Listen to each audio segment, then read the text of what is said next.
جھگڑے کو حل کرنے کے لیے کیا کیا؟ چل قرآن کی قسم کھاتے ہیں، قرآن کے اوپر ہاتھ رکھ کر کے دونوں قسم کھاتے ہیں۔ علماء نے صاف لکھا ہے اگر آپ قرآن کی قسم کھاتے ہیں تو قسم کھانا جائز ہے، مگر قرآن کو ہاتھ میں لے کر کے قسم کھانا غلط ہے۔ آپ کو اللہ کی قسم کھانا چاہیے، آپ کو قرآن کو پکڑ کر کے قرآن پر ہاتھ رکھ کر کے قرآن کی قسم بھی نہیں کھانی چاہیے۔ ماں کی قسم آپ نہیں کھا سکتے، باپ کی قسم آپ نہیں کھا سکتے، بیوی کی قسم آپ نہیں کھا سکتے، بچوں کی قسم آپ نہیں کھا سکتے۔ یعقوب علیہ السلام اپنے بچوں سے سوال کر رہے ہیں کہ میرے مرنے کے بعد تم کس کی عبادت کرو گے بتاؤ۔ یعقوب علیہ السلام کے 12 بیٹے جواب دیتے ہیں نعبد الہک و الہ آبائک، اے ابا جان ہم آپ کے رب کی عبادت کریں گے اور اپنے باپ دادا کے رب کی عبادت کریں گے، ہم ایک اللہ کی عبادت کریں گے، ہم اللہ کے ساتھ کسی کو شریک نہ کریں گے۔ چلنے والوں باپ ڈوگرا ایئرپورٹ آپ کے یہاں سے قریب، سلی گڑی آپ کے یہاں سے قریب ہے، دارجلنگ آپ کے یہاں سے قریب ہے۔ کبھی ایسا بھی ہوا ہوگا گرمی کا موسم ہے، آپ کا جی چاہا آپ نے بچوں اور فیملی کو لیا اور آپ دارجلنگ کی سیر کرنے چلے گئے، سلی گڑی کی سیر کرنے چلے گئے، آپ کلکتہ کی سیر کرنے چلے گئے۔ ہم گھومنے جاتے ہیں، ہم تفریح کرنے جاتے ہیں، ہم انٹرٹینمنٹ کرنے جاتے ہیں تو اپنے بچوں کو لے کر کے جاتے ہیں، اپنی بیوی کو لے کر کے جاتے ہیں، اپنے پریوار کو لے کر کے جاتے ہیں۔ قرآن کیا کہتا ہے یا ایھا الذین آمنوا قوا انفسکم واہلیکم نارا، اے ایمان والو اپنے آپ کو اور اپنے پریوار کو، اپنی فیملی کو، اپنے گھر والوں کو، اپنے بیوی بچوں کو جہنم کی آگ سے بچاؤ۔ جہنم کی آگ کیا آپ یہ پسند کریں گے آپ کا بچہ آگ میں جل جائے اور آپ دیکھنے کے نہیں دیکھ سکتے؟ ارے آگ میں جلنا بڑی دور کی بات ہے، آپ یہاں جلسے میں بیٹھے ہیں، بچہ آپ کا روڈ پر ہے، بائک سے ٹکر لگی، بچے کو ہلکی سی چوٹ آ گئی، آپ کو پتا چلے گا آپ دوڑ کے بھاگتے جائیں گے، ماں کو پتا چلے گا ماں دوڑ کے بھاگتی جائے گی، اس کا دوپٹہ کہیں جا رہا ہے، اس کا کپڑا کہیں جا رہا ہے، مگر وہ پہلے بچے کی چنتا کرے گی، بچے کی۔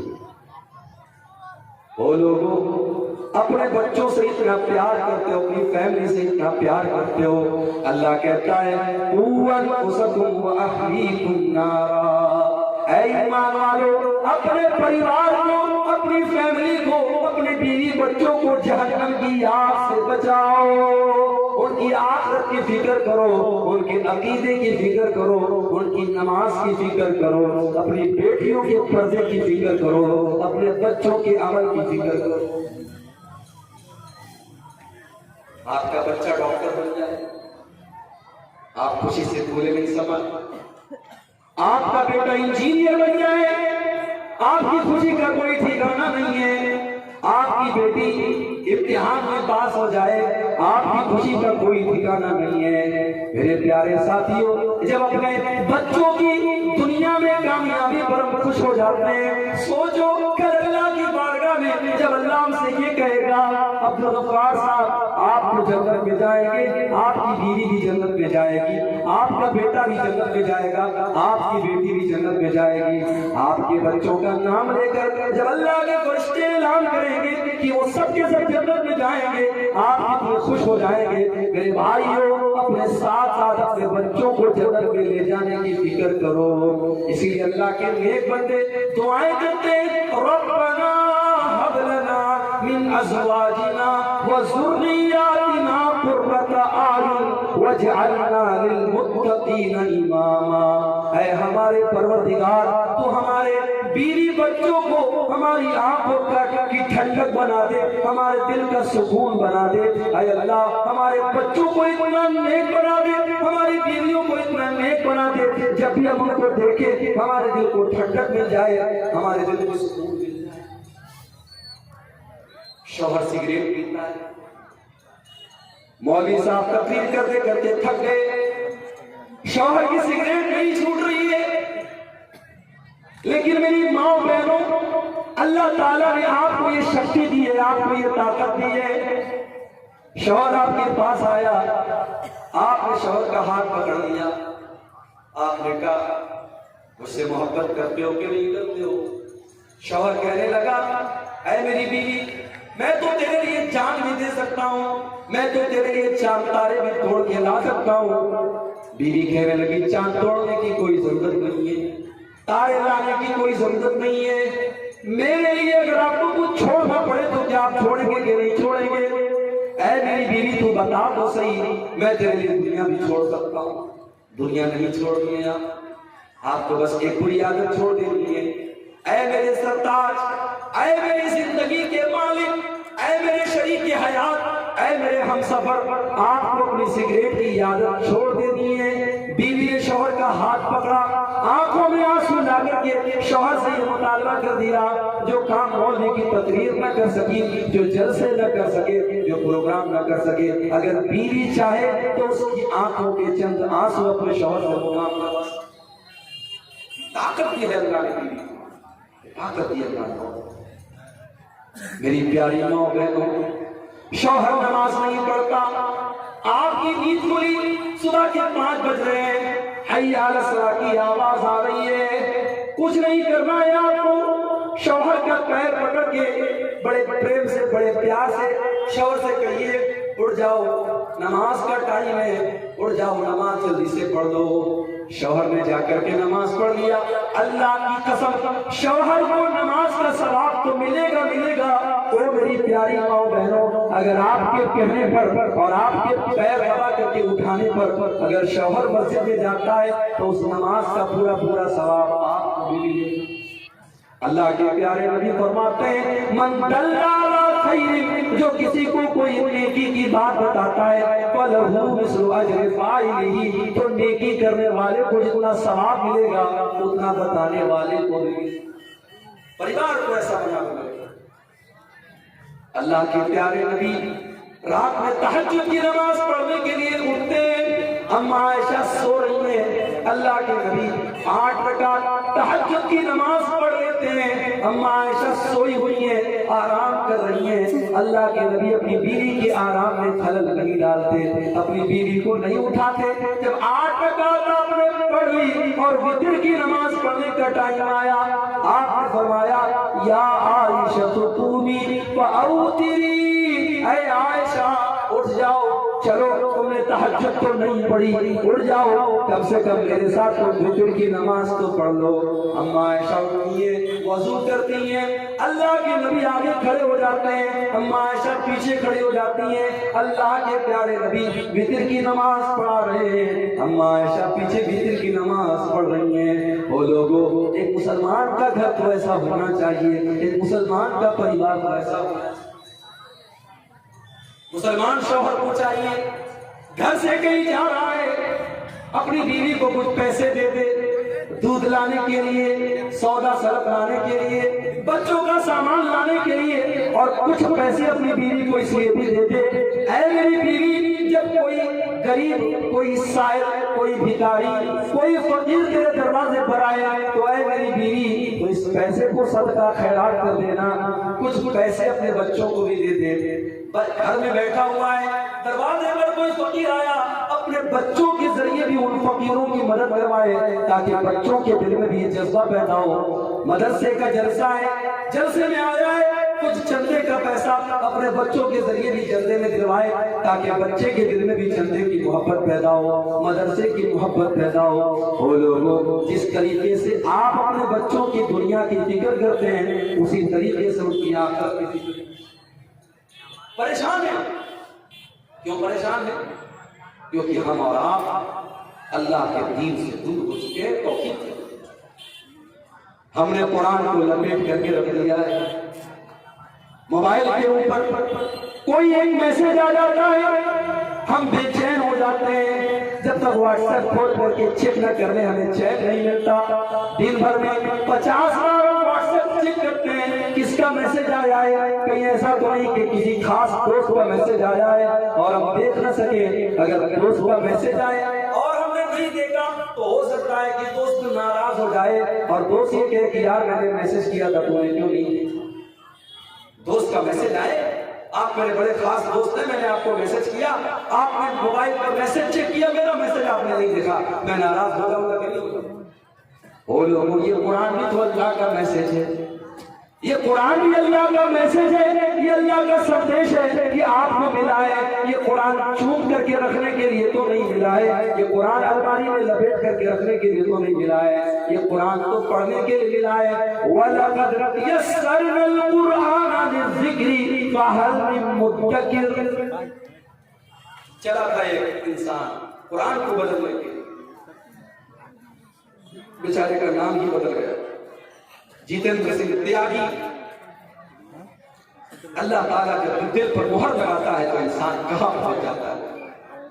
قرآن کو بدلنے کے لیے اور قرآن کے اندر سے 26 آیتوں کو نکالنے کے لیے ایک منحوس انسان کھڑا ہوا تھا۔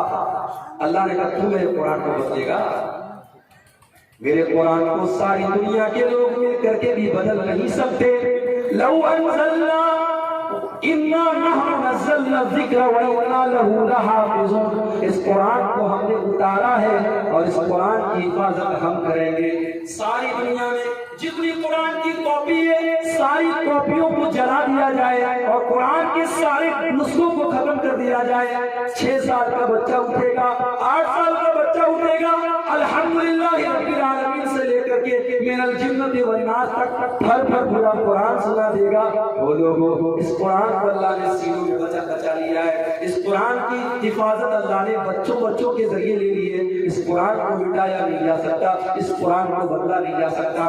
وَلَقَدْ يَسَّرْنَا الْقُرْآنَ لِلذِّكْرِ، ہم نے آسان بنایا اس قرآن کو یاد کرنے کے لیے، ہم نے آسان بنایا اس قرآن کو سمجھنے کے لیے، ہم نے آسان بنایا اس قرآن کو سیکھنے کے لیے۔ میں آپ سے یہ نہیں کہتا آپ حافظ قرآن ہی بن جائیں، ضروری نہیں ہے، لیکن ہاں میری ماں بہنوں، آپ کے 4 بچے، کسی بچے کو اگر آپ نے ڈاکٹر بنانے کا سپنا دیکھا ہے، کسی بچے کو آپ نے انجینئر بنانے کا سپنا دیکھا ہے، کسی بچے کو سرکاری ٹیچر بنانے کا آپ نے سپنا دیکھا ہے، او میرے بھائیوں، او میری ماں بہنوں، کسی ایک بچے کو قرآن کا عالم بھی بنانا، کسی ایک بچے کو قرآن کا حافظ بھی بنانا ہو سکتا ہے۔ تمہاری نظر میں ڈاکٹر صاحب کی اہمیت زیادہ ہے، ماسٹر صاحب کی اہمیت زیادہ ہے، انجینئر صاحب کی اہمیت زیادہ ہے، مگر اللہ کی نظر میں، اس کے نبی کی نظر میں قرآن کے پڑھنے پڑھانے والے کی اہمیت زیادہ ہے۔ اللہ کے پیارے نبی فرماتے ہیں خیرکم من تعلم القرآن وعلمہ، سب سے بہترین انسان وہ ہے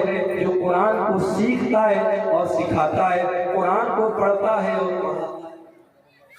کسی ایک بچے کو قرآن کا حافظ اور وقت نکال 10 منٹ صحیح، 5 منٹ صحیح، 15 منٹ صحیح، آپ قرآن کی تلاوت ضرور کیجیے، قرآن کی تلاوت ضرور کیجیے۔ آج تو ماشاءاللہ آسانی ہے، گوگل کے پلے اسٹور پر جائیے اور لکھیے اسلام 360، ایک ایپ آئے گا، اس میں آپ کو قرآن بھی ملے گا، اس میں آپ کو حدیثیں بھی ملیں گی، کچھ نہیں کرنا ہے آپ کو، ایپ ڈاؤن لوڈ کر لیجیے۔ روزانہ آپ جب موبائل کھولیں گے، اسلام 360 ایپ کو کھولیں گے، روزانہ 1 آیت 2 آیت آپ کو آٹومیٹک آپ کے سامنے آ جائے گی۔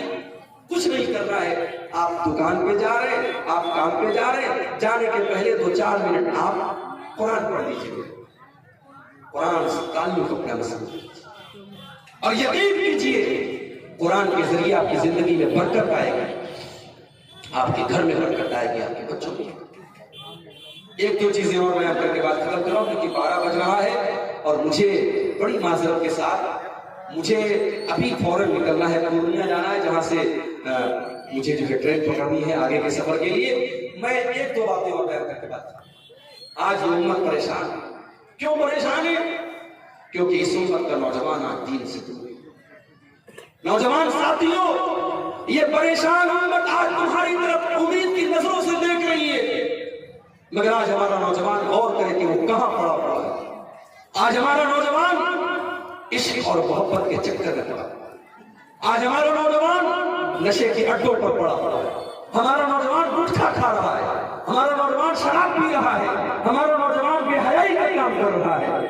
میرے ساتھیوں، آج اس بات کی گارنٹی نہیں ہے کہ آپ بوڑھے ہوئے دنیا میں زندہ ہیں، کوئی گارنٹی نہیں ہے۔ کہ ڈنڈا لینے کی عمر آ جائے گی تب تک آپ زندہ رہیں گے، عبادت کے کام کو نیکی کے کام کو کل چپٹ ڈالیں گے، موت آپ سے پوچھ کر کے نہیں جائے گی۔ ذرا نظر اٹھا کے دیکھو کتنے نوجوانوں کے جنازے اٹھتے ہیں، کتنے نوجوانوں کے جنازے اٹھتے ہیں۔ ابھی اتر پردیش میں الہ آباد ایک جگہ ہے، وہاں کا ایک نوجوان لڑکا ڈاکٹر محسن نام کا ایک لڑکا، میرا دوست کہہ لیجیے آپ، میرا فین کہہ لیجیے آپ، مجھ سے محبت کرتا تھا۔ 1 سال پہلے میں وہاں ایک پروگرام میں گیا، مجھ سے نمبر اس نے لیا، اپنا نمبر اس نے مجھے دیا۔ ڈاکٹر تھا، خوبصورت تھا، 20-22 سال کا نوجوان تھا۔ 1-2 ہفتہ پہلے کی خبر آئی ڈاکٹر محسن کو ڈینگو ہو گیا، اور 2-3 دن کے بعد خبر آئی انتقال۔ موت آئی اور لے کے چلی گئی۔ موت کو اس سے کوئی مطلب نہیں کہ آپ کے بچوں پر کیا گزرے، موت کو اس سے کوئی مطلب نہیں کہ آپ کے ماں باپ پر کیا گزرے۔ میرے نوجوان ساتھیوں، اپنی جوانی کی قدر کرو، اپنی جوانی کو اللہ کو راضی کرنے کے لیے وقف کر دو، اپنی جوانی میں اپنے ماتھے کو سجدے کے نشان سے چمکا دو، اپنے چہرے کو سنت والی داڑھی سے آباد کر دو۔ اس حال میں اپنی جوانی کو گزارو تو لوگ مثال دیں کہ ہاں یہ ہے اہل حدیث نوجوان، اس کی جوانی تو اسلام کے مطابق ہے۔ اور اللہ کی قسم، انگلینڈ کی ٹیم نے ورلڈ کپ کا میچ جیتا، معین علی اور محمد معین علی نام کا اور ایک کھلاڑی اور ہے، نام مجھے یاد نہیں آ رہا، 2 مسلمان کھلاڑی انگلینڈ کی ٹیم میں موجود ہیں۔ ٹیم عادل رشید، دونوں دنیا کے سب سے بڑے کپ کو جیتتے ہیں۔ پوری ٹیم جشن منا رہی ہے، شیمپین شراب کی بوتل کھول کر کے جشن منانے کی باری آئی۔ عادل رشید اور معین علی دونوں دھیرے سے اٹھے، پیچھے چلے گئے۔ ٹیم نے بھی ان کی اس چیز کا احترام کیا، رسپیکٹ کیا کہ ٹھیک ہے بھائی، آپ کو اگر شراب کے جشن میں شامل نہیں ہونا چلے جائیں۔ میرے بھائی، کون کہتا ہے کہ فتنوں کے دور میں ہم اپنی داڑھی کے ساتھ ہم نہیں چل سکتے؟ ہم داڑھی کے ساتھ، نماز کے ساتھ، دینداری کے ساتھ ہم فتنوں کے اس دور میں چل سکتے ہیں، اور اس کی مثال قائم کی ہے عادل رشید اور معین علی نام کے دونوں کرکٹر۔ ساؤتھ افریقہ کا کرکٹر ہے عارف مملہ، اس کی بیوی ساؤتھ افریقہ کے اندر حجاب پہننے پر، نقاب پہننے پر جرمانہ دینا پڑتا ہے۔ اس حال میں، اس ماحول میں جہاں لڑکیاں بکری میں گھومتی ہیں، ننگی ہو کر کے گھومتی ہیں، اس ماحول میں ہاشم اللہ کی بیوی مکمل چہرے سے لے کر کے سر سے لے کر کے پیر تک نقاب میں آتی ہے، اپنے شوہر کا حوصلہ بڑھانے کے لیے۔ کرکٹ کا کھیل ہوتا ہے، اپنے شوہر کے ساتھ آتی ہے، مگر کسی نے آج تک ہاشم اللہ کی بیوی کا فوٹو نہیں۔ آج ہمارے گھروں کی لڑکیاں انسٹاگرام پر اپنے فوٹو ڈال رہی ہیں، واٹس ایپ کے اسٹیٹس پر اپنا فوٹو لگا رہی ہیں، سج دھج کر کے سور کر کے میلے ٹھیلے میں جا رہی ہیں۔ میری ماں بہنوں، قرآن کریم میں اللہ نے آپ کو پردے میں رہنے کا حکم دیا ہے، اللہ نے آپ کو دوپٹہ رکھنے کا طریقہ بھی قرآن میں بتایا ہے۔ وقت ختم ہو چکا ہے، میرے پاس کچھ اور تفصیلات تھیں مگر گنجائش نہیں ہے اس کی کہ میں آپ کے سامنے بیان کروں۔ میری ماں بہنوں میں اتنا کہنا چاہوں گا کہ سماج کی اصلاح کی کنجی آپ کے ہاتھ میں۔ میرے نوجوان ساتھیوں، سماج کے سدھارنے کی چابی آپ کے ہاتھ میں ہے۔ اگر نوجوان سدھر گیا اور عورتیں سدھر گئی، انشاءاللہ یہ سماج سدھر جائے گا۔ ہم اللہ سے دعا کرتے ہیں رب العالمین ہم سب کو اپنی اصلاح کرنے کی توفیق عطا فرمائے، اللہ ہر مصیبت سے ہم سب کی حفاظت فرمائے، جو ہمیں بیمار ہیں اللہ ان کو شفا کامل عاجل عطا فرمائے، جو روزی روٹی سے پریشان ہیں اللہ ان کی کاروبار میں برکت نصیب فرمائے۔ اللہ جب تک دنیا میں زندہ ہے اسلام کو زندہ رکھے اور ہمارا خاتمہ ایمان پر ہو، آمین۔ وآخر دعوانا الحمدللہ رب العالمین۔